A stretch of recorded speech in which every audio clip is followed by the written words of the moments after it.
د ولسمشر اشرف غني میرمنې رولا غني هم د طالبانو پر وړاندې خپل نظر څرګند کړ.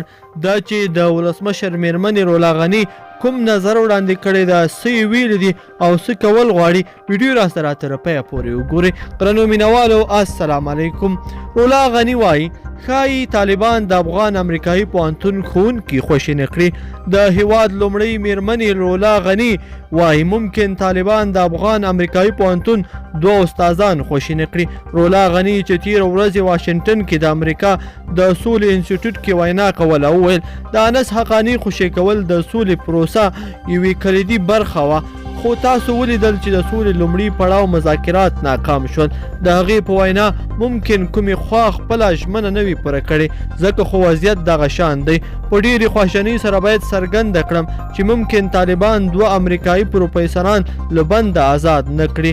موږ له دغسې یو لوري سره معامله لرو، داسې لوري چې معامله ورسره ډیره ځیرکتیا غواړي. د رولا غني په خبره موږ غواړو چې طالبان د نور افغانانو په څیر راشي، آرامه ژوند ولري، نه داسې چې خپل لیدلوري او افکار یې پر موږ تحمیل کړي.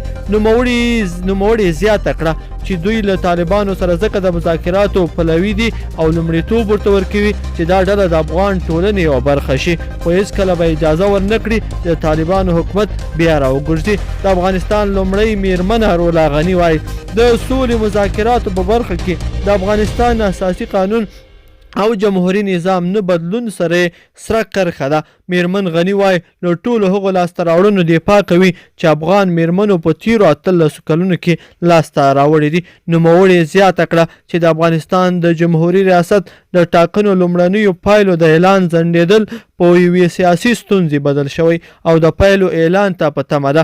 دا په داسې حال کې ده چې ځینې راپورونه دا دي چې انس حقاني او ورسره دوه نور ملګري بیرته د باګرام زندان ته یعنی افغانستان ته لیږدول شوي دي. ګرانو مینوالو او کتونکو په دې هیله چې دغه ویډیو مو خوښه شوې وي، که چیرې مو خوښه شوې وي درسره لایک کړئ او نورو دوستانو سره هم شریک کړئ تر څو هغوی هم له دغې موضوع څخه خبردار شي. مننه.